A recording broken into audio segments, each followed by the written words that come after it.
Hello guys, welcome to my channel RS function. आज मैं आपके साथ में वर्ल्ड ओमेगा का अगला पार्ट एक्सप्लेन करने वाली हूँ। हमने पिछले पार्ट में देखा था वांग जी तो अपने काम से बाहर आ चुका था, पर जैसे ही वो घर आया, घर की नज़ारा देखकर वो शॉक हो गया।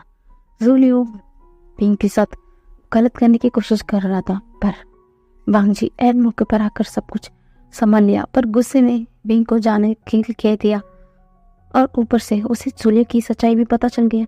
और जैसे ही उसे पता चला कि जूलियो कैसा इंसान है, तो उसे सजा देने की सोच रहा है। पर तभी उसे ये खबर आती है कि सिर्फ उसे ही नहीं, उनकी पूरी फैमिली को मिलना चाहिए। अब आगे वांग जी पूरा खून भरी आंखों से देख रहा था। तभी कुरियन उसके पास आते हैं, बोलते हैं, हाँ बेटा, हाँ मेरे बच्चे वांग जी, यही सच है। ये सीसी जितना अच्छा अपने आप को दिखाती है ना, वैसा अच्छी है नहीं।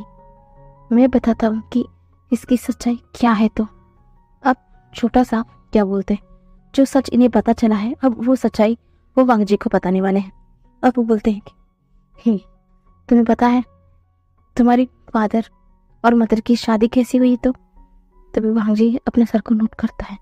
तभी कुरियन बोलते हैं, वांग जी, तुम्हारी मदर और फादर की अरेंज मैरिज हुई थी। तुम्हारे फादर लैन परिवार के बड़े बेटे थे, इसलिए मेरा फादर की स्ट्रिक्ट नेचर की वजह से वो भी रूल को इतना सख्त मानते थे। उसके चलते वो कभी भी अपने इमोशन को जैसा तुमने एक्सप्रेस करते हो, वैसा वो कुछ भी नहीं एक्सप्रेस करते। पर हाँ, भले ही उनका अरेंज मैरिज हुआ था, पर वो तुम्हारी मदर को बहुत पसंद करने लगे। पर आप एक इंसान को पसंद करने लगे तो आपको बताना पड़ता, पर आपके फादर ने कभी भी उस चीज़ को पता है नहीं। पर हाँ, वो हमेशा बिना बात करे ही उसे जताने की कोशिश करते थे। फिर भी आप कितना भी जताने क्यों ना करो, आप मुंह से नहीं जाते ना, सामने वाला को समझ में नहीं आएगा। वैसा ही हुआ तुम्हारी मदर फादर के साथ। हाँ, पता नहीं तुम्हारी मॉम के लिए ये रिश्ता क्या नाम दे, उन्हें ही कुछ समझ नहीं आ रहा था। ओ, ये क्या बोलते हैं, उस रिश्ते को नाम भी नहीं, वो एक मैरिज में, ऐसे मैरिज में थी जो उसका हस्बैंड सिर्फ उसके साथ रहता है, ना उसे कुछ प्यार से बात करता है ना कुछ। फिर भी तुम हुए वांग जी। उसके बाद लगा कि तुम्हारी मॉम से तुम्हारे हस्बैंड उसके हस्बैंड प्यार से बात करेंगे, फिर भी नहीं हुआ। पर तभी उनकी नज़र सिसी की फैमिली पर पड़ी, जो उस वक्त बहुत सड़क पे थे। तभी तुम्हारी मामी थी जो उनकी हालत पर तरस खाकर इस घर पे लाया।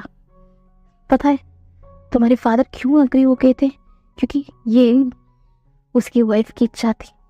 वो अपनी वाइफ की बात को टाल नहीं सकते थे, वो इतना प्यार करते थे। तुम्हारे फादर इतना प्यार करते थे, उस समय में किसी ने किसी को मार तक नहीं किया, यहाँ तक या कड़े फेनमियन तक अपनी वाइफ को मार नहीं किया। पर तुम्हारे फादर ने तुम्हारी मदर को मार कर लिया था। वो बोलते नहीं थे, फिर इस मार के जरिए वो समझाने चाहते थे कि उनकी वाइफ उनके लिए क्या थी।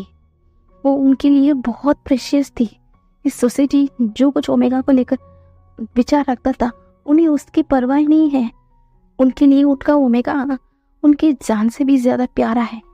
ये जताना चाहते थे, ये बताना चाहते थे, पर बता नहीं पाए, कभी भी बता नहीं पाए। उसके बाद सिचन हुआ। धीरे धीरे ये सीसी और हान को इस घर में रहते रहते इस घर को राज करने का लालच आया। इनके इसने लालच में वो यही भूल गए कि जिस घर ने उन्हें रहने की छत दिया, खाना दिया, कपड़े दिए, उस घर को बर्बाद कर रहे हैं। उन्हें तुम्हारी फादर और मदर के रिलेशन के बारे में अच्छे से पता था, और सीसी इस घर का मैडम लैन बनना चाहती थी।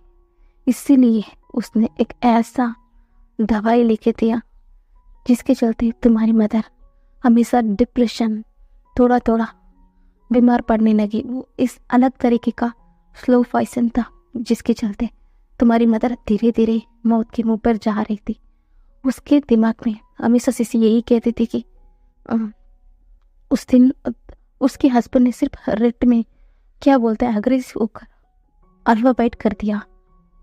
नहीं तो वो कभी भी उनके वाइफ को मार्क नहीं करते, वो उनके वाइफ से प्यार नहीं करते, ये सिर्फ नाम का रिलेशनशिप है। ऐसा वैसा बहुत कुछ मैडम लैन के दिमाग में भर दिया था। मैडम लिन तो अपने हस्बैंड से थोड़ा तो प्यार चाहती थी, पर जब उन्हें पता चला कि इतने साल के इतनी कोशिश के बावजूद भी उनका हस्बैंड उनकी तरफ प्यार से देखा भी नहीं है, उनके लिए ये कोई भी मायने नहीं रखती है, ये बात उन्हें अंदर तक झंझोड़ कर रख दिया। वो धीरे धीरे बहुत बीमार पड़ने लगी और इसी तरह वो कभी भी उसके हस्बैंड और उनको यानी कि मैडम लैन को कभी भी करीब आने ही नहीं दिया। इस गलतफहमी में मैडम लैन धीरे धीरे मौत के मुंह में चली गई और वो उनकी डेथ तक हो चुकी थी। उसके बाद बचे रहे तुम्हारे फादर तो उसी दिन मर चुके थे जिस दिन उनकी प्यारी वाइफ का डेथ हो चुका था। वो उसी वक्त मर चुके थे, पर उन्हें जीना था क्योंकि उनके प्यार की निशानी तुम और तुम्हारा भाई थे, इसलिए वो जी रहा था। फिर भी ये सीसी को चैन नहीं मिला। उसे क्या बोलते हैं, उसे तुम्हारे फादर के जगह पर आना था, उसके हस्बैंड को यहाँ पर बिठाना था। उसने ऐसा ड्रग जैसा ही मुझे तुम्हारी फादर को भी देना शुरू कर दिया।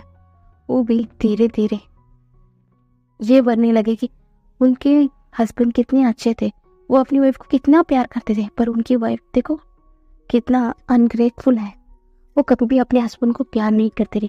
वो इसी रिलेशनशिप में घुट घुट कर रहने की वजह से ही उनका डेथ हो चुका। वो डिप्रेशन में यही सोचकर वो मर गई कि वो अपनी हस्बैंड के साथ ज़बरदस्ती रह रही है, वो इस रिश्ते में रहना नहीं चाहती, इसलिए वो धीरे धीरे मरना चाहती है। ऐसा वैसा बहुत कुछ तुम्हारे फादर के दिमाग में भर दिया। तुम्हारे फादर बहुत टूट चुके थे। वो अपनी वाइफ से बहुत प्यार करते थे, पर उनकी वाइफ उनसे प्यार भी नहीं करती थी, बल्कि इतना घृणा करती थी, इतना नफरत करती थी। उनके साथ रहने से वजह से ही दिन दिन कर वो मर रही थी। ये बात जैसे ही पता चला ओमेगास को नफरत करने लगी। वो अपने प्यार को भी अंदर से खुद को ही समझने लगे, इसलिए हमेशा तुम्हारी मदर को वो ना तुम्हारे नज़रों के सामने गिराना नहीं चाहते थे। इसलिए ओमेगा को लेकर तुम्हारे मन में गलतफहमियां पैदा कर दिया। ओमेगा यही कर सकते, वही कर सकते, तुम्हारे मन में भी वो बना दिया उस इमेज को। पर धीरे धीरे वो भी ऐसा ही शराब बहुत कुछ पीते पीते वो उनकी हालत खराब होने लगी। पर एक दिन उन्हें तुम्हारी मॉम की सच्चाई पता चल गई कि उनकी वाइफ उनसे बहुत प्यार करती थी, बहुत ज़्यादा प्यार करती थी। हमेशा वो इंतज़ार करते थे कि काश कहीं ना कहीं कभी ना कभी उसके हस्बैंड उसके पास आए, उसे कहे कि वो बहुत प्यार करती है। पर उसके हस्बैंड एज यूजुअल अपने ना बोलने की हालत की वजह से वो बता ही नहीं पाया। और उसे ये भी पता चल चुका था कि तुम्हारी मदर की डेथ ना कोई बीमारी नहीं है, वो एक स्लो पॉइजन की वजह से हुआ। तुम्हारे फादर इतना गुस्से हो चुके थे, वो उसी दिन सीसी और उसके हस्बैंड को सजा देना चाहते थे, इसलिए वो आए थे। पर पता नहीं कैसे हान और सीसी को पता चल गया। वो लोग जानबूझकर तुम्हारे फादर का एक्सीडेंट करवाया और रिपोर्ट में ऐसा बनवा दिया था कि तुम्हारे फादर उस दिन नशे की हालत में ड्राइविंग किया, इसलिए उनका एक्सीडेंट हो चुका। बल्कि ये तो एक मर्डर केस है, हिट एंड रन के केस है। उस वक्त हम भी बहुत ज़्यादा ध्यान नहीं देते थे, क्योंकि हमें भी उस वक्त पता था कि हमारे ब्रदर यानी कि तुम्हारे फादर कितना ड्रंक रहते थे, इसलिए हम भी मान लिया जैसा डॉक्टर ने कहा। और ये सीसी और हान ने सब कुछ जोड़कर हमें दिखा दिया। ये लोग जो दिखाना चाहते थे हमने भी उसी पर भरोसा किया, और ये लोग बेरहमी से तुम्हारे फादर को भी हिट कर मार दिया। तुम्हें पता है, एक बार हिट होता ही तुम्हारे फादर ने नहीं मरा, ये लोग बार बार तुम्हारे फादर को हिट कर बहुत बेरहमी से मेरे ब्रदर को मारा। अब बताओ कि मैं कैसे कैसे इन्हें छोड़ दूँ जिनकी वजह से मेरे ब्रदर की और मेरी सिस्टर इन लॉ की डेथ हुई है, जिसकी वजह से मेरा पूरा परिवार बर्बाद हो गया। मेरा बड़ा नेफ्यू लैन बांग जी, जो हमेशा ओमेगा को लेकर गलत थॉट अपने मन में पालने लगा। मेरा बच्चा, छोटा बच्चा हमेशा प्यार के लिए तड़पने लगा। बताओ अब मैं इन्हें कैसे छोड़ूं? रही बात ये सच्चाई जानने की, अगर उस दिन मैं नहीं गया होता, ये तो मुझे भी अपनी जिंदगी में ये सच कभी पता ही नहीं चलता। तुम्हें याद है मांग जी, जिस दिन विंग की मदर आई थी, वो यहाँ से दूर जाने वाली थी। उस दिन सीसी भी थोड़ा अपसेट थी, इसलिए मैं उसे पीछा करता हुआ ऊपर जाकर गया। पर मैंने जैसे ही इसके मुंह से सब कुछ सुना, मैंने गुस्से में आ गया था। मैं उसके खिलाफ सारा सबूत इकट्ठा करना चाहता था, इसलिए मैं जानबूझकर अपना हेल्थ खराब होने का नाटक किया। तुम्हारे अंकल को कोई हार्ट बीमारी नहीं है, कुछ भी नहीं है। मैं अब भी ठीक हूँ, बस मुझे एक मौका चाहिए था सब कुछ ठीक करने का, क्योंकि पिछली बार मुझे लगता है कि मेरी गलती के कारण ही ये सब कुछ हुआ।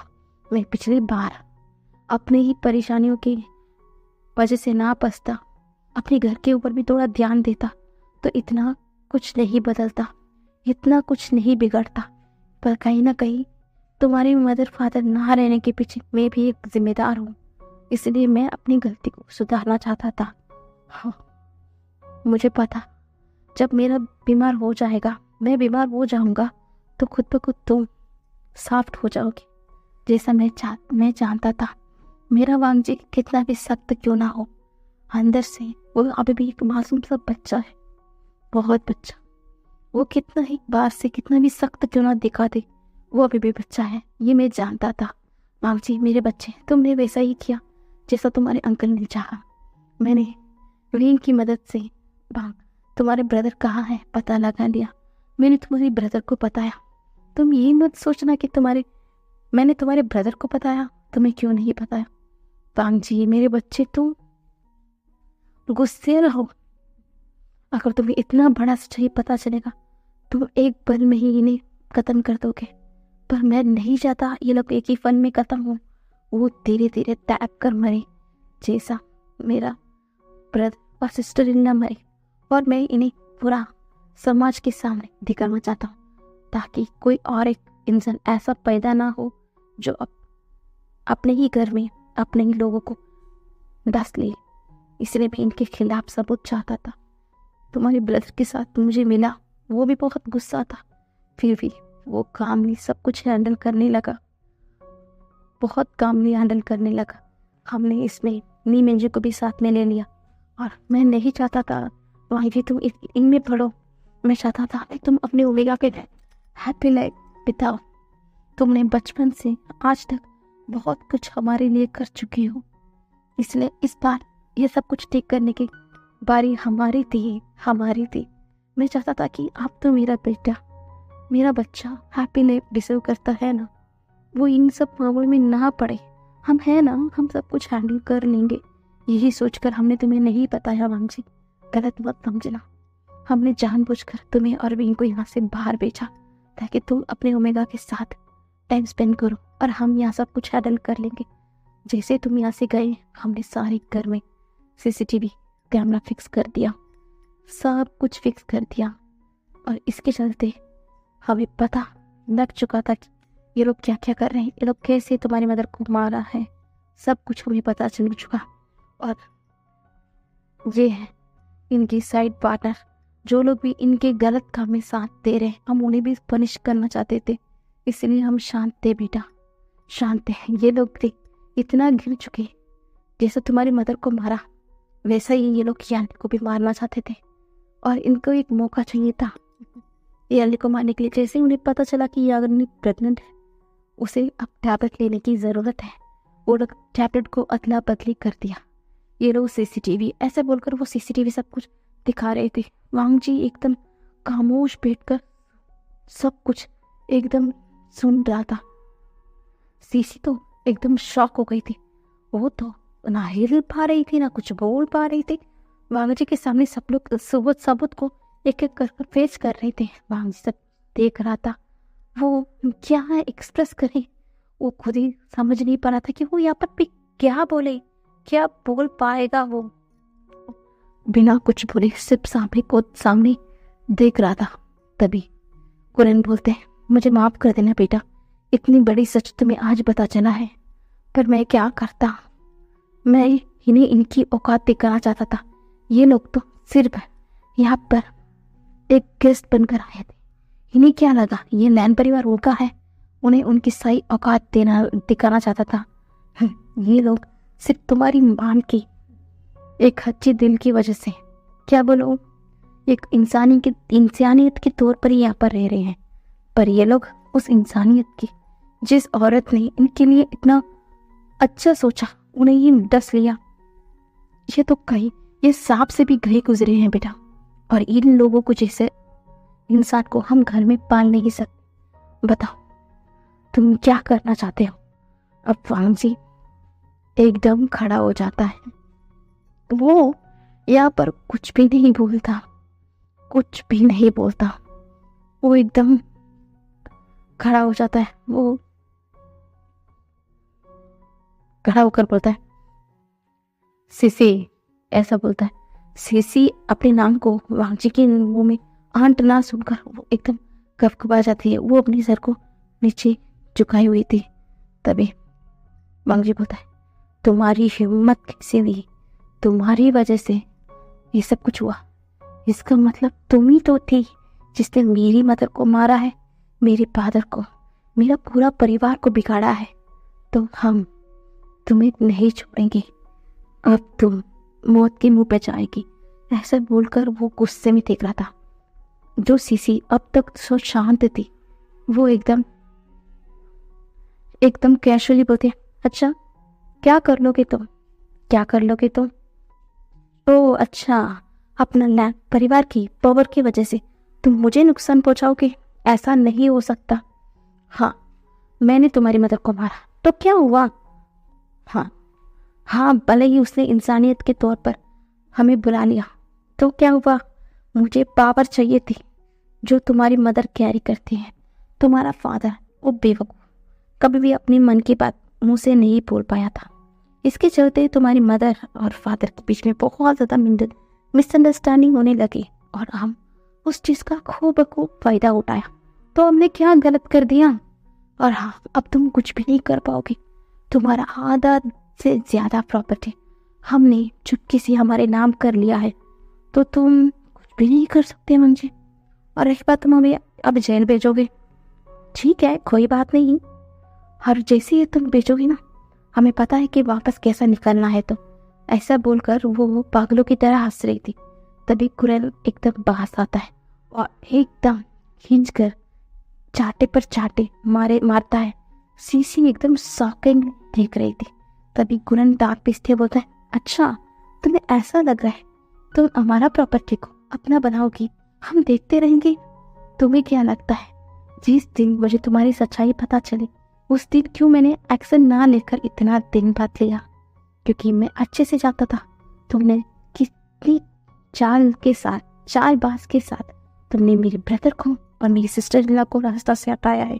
तो तुम कोई ऐसी चीज नहीं हो, तुम तो हद से ज्यादा टेढ़ी हो। टेढ़े के लिए हमें भी टेढ़ा पड़ना पड़ेगा। इसलिए तुमने हमारे पीठ पीछे क्या क्या करना क्या है, हमने सब कुछ सही करना था। इसलिए तो आज तक सिच्चा और मैं और नीमिंजू सब कुछ हैंडल कर रहे थे। जिस तरीके से तुमने धोखे से हमारे सारे प्रॉपर्टी को अपने नाम किया ना, हम भी उसी धोखे के साथ हमारा जो भी था हमने हमारे पास वापस ला लिया है। अब तुम्हारे पास एक फूटे कौड़े तक नहीं है। जो तुम कपड़े पहने हुए हो ना, जो ज्वेलरी तुम वियर किया है, वो तक हमारी है। तो कायदे से हम इतना नीच तो नहीं गिर सकते। जो कुछ एसेसरीज तुमने वियर किया है, सब कुछ नीचे उतारो। ये सब कुछ हमारे घर के बच्चे के लिए, ना कि तुम जैसे धोखेबाज के लिए।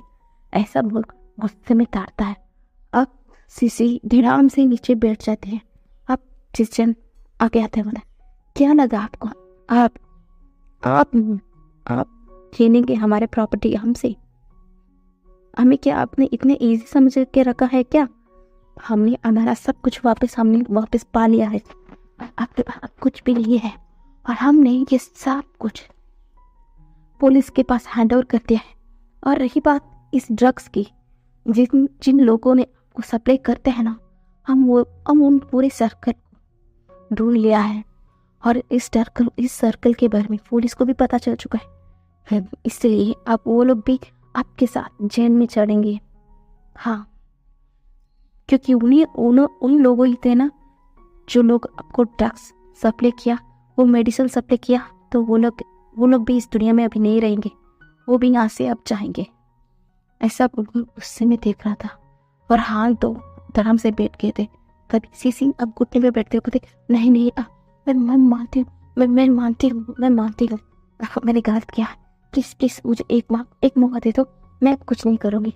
आप लाल जी पागलों की तरह हंसता है, बोलते अच्छा तुमने इतना कुछ किया। अब जो तुम बहुत ही एटीट्यूड के साथ बोल रही थी कि तुम्हारे पास ये है वो है, पर अब जैसा ही तुम्हें पता चला कि तुम पहले की तरह अभी भी तुम्हारे पास कुछ नहीं है, तो अभी हमारे पैर पर गिरने लगी, ताकि कुछ देर बाद हमें धक्का देकर नीचे गिरा दो।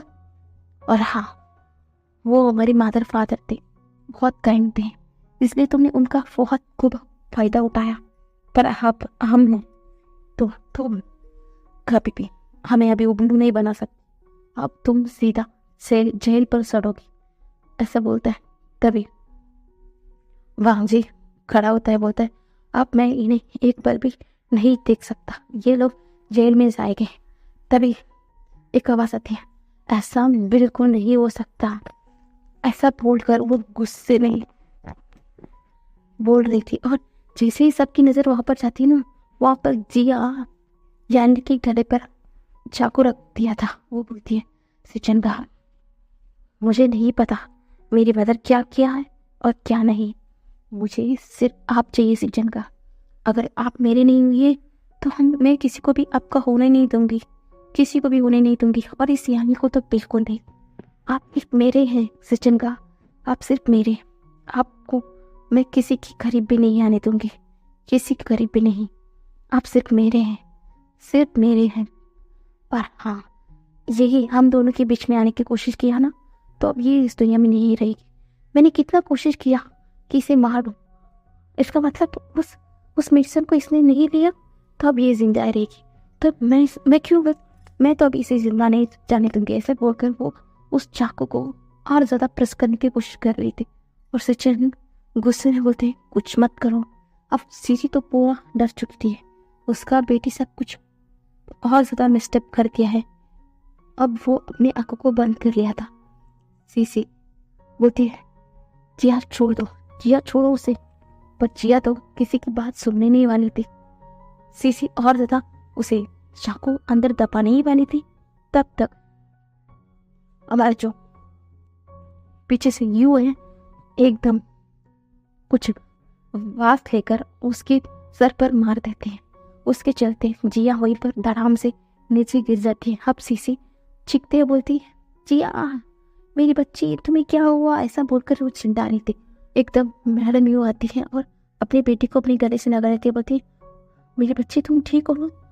तभी यानी बोलते हाँ मम्मा मैं ठीक। ऐसे बोलकर वो अपने पास लगा लेती। तब जियांगशान भी आता है, वो बोलता है हाँ सीजी है। अब तो दान मांग जी बहुत गुस्से में आ गया था।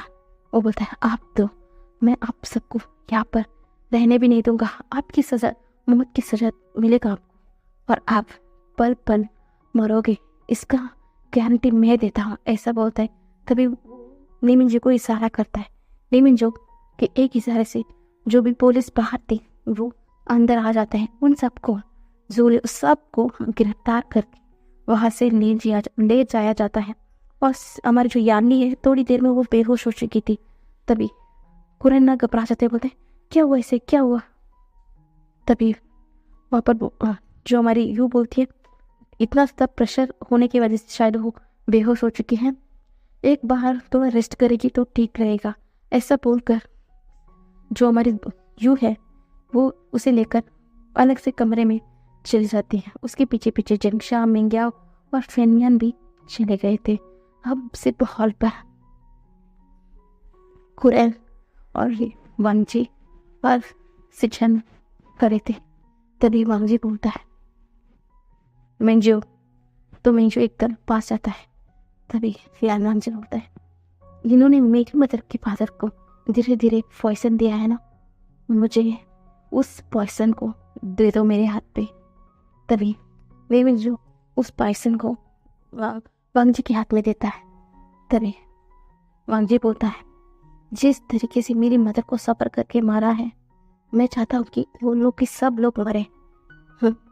मैं कितना क्रूअल हूँ ये लोग जानते ही नहीं है। पता नहीं अभी भी मेरा मन इन्हें इतना तड़पाने का तो मन नहीं कर, फिर भी मैं चाहता हूँ इन्हें, ये लोग कुछ थोड़ा मात्रा में मेरी मदर को दिया है ना, तो मैं भी इन्हें ज़्यादा दिन देखना भी नहीं चाहता। मुझे नहीं पता कि तुम क्या करोगे नीमिंजो, इन्हें इसमें हाई डोज कर भरकर उनके ऊपर इंजेक्ट कर देना।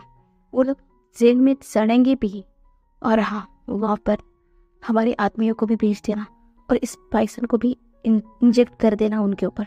वो लोग एक एक पल, एक एक मिनट तड़प तड़प कर मरे, यही मौत वो लोग डिजर्व करते हैं, ऐसा बोलते हैं। ये सुनते ही ना नीमिंजू एकदम काँप जाते हैं इतना क्रूअल तरीके से।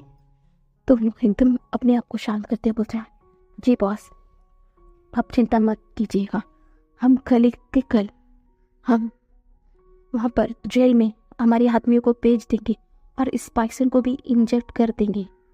और हाँ नीमिंजू, ये सब कुछ मैं कर रहा हूँ ये बात उन्हें पता चलना चाहिए, ऐसा बोल देते हैं। तो नीमिंजू अपने सर को डरते हुए हाँ मिलाते वहाँ से चले जाते हैं। एक पल भी अब वांगजी को वहाँ पर रुकने का हिम्मत ही नहीं हो रहा था। इतनी देर तक जितना स्ट्रांग बनकर वो पर खड़ा रहा, अब उसे नहीं हो पा रहा था। वो एकदम जल्दी से दूर प्लान मेंशन के दूर एक छोटे से कमरे में जाता है। वहाँ पर अंदर जैसे ही जाता है वो एकदम अपनी घुटनों पर बैठकर जोर जोर से रोने लग जाता है। वो एकदम छोटे बच्चों की तरह एकदम चीख चीख के रो रहा था, बोल रहा था मदर मुझे माफ़ कर देना मदर, आपके साथ इतना बुरा हुआ और मैं अच्छा बच्चा नहीं हूँ, मैं अपनी मदर को सेव नहीं कर पाया, नहीं से सेव कर पाया, ऐसा बोलकर वो रो रहा था। उसे अपनी मदर के साथ जितना भी वो क्वालिटी टाइम बिताया है वो सब कुछ उसे याद आ रही थी, उसे बहुत याद आ रही थी अपनी मॉम की। वो एकदम रो ही जा रहा था, उसे बहुत गुस्सा आ रहा था। वो एकदम चीख चीख के रो रहा था, वो माफ़ी मांग रहा था अपनी मदर फादर के सामने। उसका ज़िंदगी इतना हेल बना दिया, वो क्यों नहीं समझ पाया, वो पहले क्यों नहीं समझ पाया। तभी पीछे से एक आवाज़ आती है, आज़ाद मेरे बच्चे देखो शांत हो जाओ, उस वक्त तुम छोटे बच्चे थे वांगजी, तुम्हारी मदर के साथ जो कुछ भी हुआ तुम ही बच्चे थे, मुझे माफ़ कर देना, अपने अंकल को माफ़ कर देना। मैंने वक्त पर सारे चीज़ों पर ध्यान नहीं रखा, इसके चलते ही मेरा सिस्टर इन लॉ और मेरा ब्रदर मुझे अकेले इस क्रूअल वर्ल्ड में छोड़कर चले गए। मुझे माफ़ कर देना वांगजी ऐसा बोलकर रो रहा था। तभी वांगजी एक पल भी नहीं वेस्ट करता, वो एकदम दौड़कर जाकर अपने अंकल को गले लगाकर रोता है, बोलता फिर भी आपने अब तो सही किया ना, उन्हें उनकी सजा मिल गई है ऐसा बोलकर रो रहा था। तभी कुरान भी बोलते हैं हाँ उन्हें उनकी सजा मिल चुकी है, ऐसा बोलकर वो उनकी आंखों को जो आंसू बह रही थी उसे पोंछता है। तभी पीछे से सिचन बोलते हैं काका, जैसे वांगजी अपने ब्रदर की आवाज़ सुनता है ना तो वांगजी अपनी बाहों को फैलाता है। सिचन एक पल भी वेस्ट नहीं करता, वो दौड़ कर आता है अपने ब्रदर वांगजी को एकदम हाथ करके बोलता है आई मिस यू काका। बचपन से सोच रहा था कि मेरा काका ऐसा क्यों है, इतना क्रूअल क्यों है, पर मुझे नहीं समझ पाया कि मेरा ब्रदर कितना सब कुछ देख कर यहाँ पर आया है। वो सब कुछ मुझे और मेरी अंकल को प्रोटेक्ट करने के लिए, मुझे और मेरी अंकल को प्रोटेक्ट करने के लिए ये सब कुछ सहता रहा। मुझे माफ़ कर दीजिए ब्रदर, मुझे माफ़ कर दीजिए, मैं आपको गलत समझता रहा काका। ऐसे बोलकर वो हक कर रोने लगता है। सही वांगजी और सिचन और अंकल तीनों अपनी चीज़ों के लिए माफ़ी मांगते हैं। वो इतने सालों बाद एक अच्छा सा टाइम एक दूसरे के साथ वहीं पर रोते हुए अपना बचपन सब कुछ याद करते हुए ऐसे ही रोते ही बिता देते हैं। दूसरी तरफ यानी और मन जंगशा जो फिल्मैन के साथ बैठे हुए थे, तभी यानी ना अपनी मदर फादर को हक कर लेती है और जंगशा भी। तभी यानी बोलती है, I love you mom dad, I love you mother, I love you father. मैं कितना लकी हूँ, हम तीनों कितना लकी थे। हाँ, भले ही हमारे बीच कितनी ज़्यादा फासला हो फिर भी हम सब एक साथ थे, एक फैमिली की तरह। पर सिचन और वांगजी को तो कितना सफ़र किया है अपनी ज़िंदगी में बिना मदर फादर के। उनके साथ ही कितना कुछ बुरा हुआ, उनके साथ कितना कुछ गलत हो चुका था। वो लोग कितना सफ़र किए हैं। इन मामले में तो हम कितना लकी। ऐसा बोलकर वो उनके चेस्ट पर सर रखकर रोने लग गए थे। तभी फिल्मियन बोलते हैं, ये तो सही बात है, इस चाइना का सबसे बड़ा बिजनेस फैमिली, सबसे बड़ा सब कुछ रुतबा, सब कुछ लैन परिवार कैरी करता है। पर लैन परिवार के अंदर इतना कुछ चल रहा था, किसी को खानों का भी खबर नहीं थी। बेचारे वांगजी और सिचन कितना कुछ झेले होंगे। अब मुझे समझ में आ रहा है ये वांगजी इतना क्रूअल, इतना रूड कैसे बन चुका है। जब एक इंसान बिना मदर फादर के अकेला हो जाता है, ये दुनिया उन लोगों को खाने के लिए, उन्हें काटने के लिए दौड़ती है। उन सब से लड़कर झगड़कर आगे बढ़ना कोई आसानी चीज़ नहीं है। ऊपर से इतना बड़ा बिजनेस, इतना बड़ा फैमिली को संभाल कर लेके जाना। अब मुझे समझ में आ रहा है कि वांगजी इतना ऐसा बन क्यों गया है। कोई बात नहीं, अब हम उनके साथ हैं, है ना, ऐसा बोलते हैं। तभी यूँ बोलते, हाँ सही कह रहे हो, अब तो मैं उसे एक बार भी खुद से दूर नहीं जाने दूंगी। ऐसा बोलकर वो अपनी आंखों को बंद कर लेती है। दूसरी तरफ हमारा नीमिंजो नीचे खड़े हुए थे। वो विंचिंग को फ़ोन कर कर बोल देते हैं कि कुछ सही हो गया, सब कुछ सही हो गया, अब मेरे वांगजी की लाइफ में कोई भी ट्रबल नहीं होगा। अब वो भी अपने हस्बैंड और अपने बच्चों के जैसा वो हैप्पी लाइफ बिताएगा। जितना सफ़र उसने करना था अब कर चुका है, अब वो सिर्फ हैप्पी रहेगा। ऐसा बोलता है और कॉल कट कर देता है और एक बड़ी स्माइल करते हुए बोलता है, वांगजी अब तुम्हारे लाइफ से सारा प्रॉब्लम चल चुकी है, अब तुम शांति से रहो। ऐसा बोलकर स्माइल करता है। दूसरी तरफ वांगजी और सिचन और हमारा कुरैन बोलते हैं, सब कुछ सही हो गया है, सारा प्रॉब्लम हमारे ज़िंदगी से चली गई है, अब सिर्फ हंसी और मजाक का दिन है। बस हो गया, बहुत हो गया। लैन परिवार में रूल्स रेगुलेशन।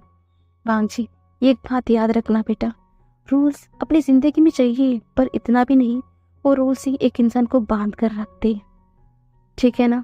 अब रूल्स रेगुलेशन कोई कुछ नहीं, जो लोग जैसा जीना चाहते हैं वैसा जीने दो। तो वांगजी भी अपना सर हिलाता है। तभी कुरैन बोलता है, बहुत हो चुका बेटा, आज बहुत हेडेक दिन था, इतना सब कुछ होने के बावजूद तुम चलो अपने अपने कमरे में जाओ, आराम करो बेटा, कल बात कर लेंगे, ऐसा बोलते हैं। तभी स्टैन अपने सर को नोट करते हुए अपने अंकल से भाई बोलते हुए चला जाते हैं और कुरैन वांगजी के पास आते हैं, बोलते हैं, चलो अपना कमरे में जाओ बेटा, ऐसा बोल देते हैं। वांगजी तुम जाओ बेटा, ऐसे बोलते वो अपने कमरे में चले जाते हैं।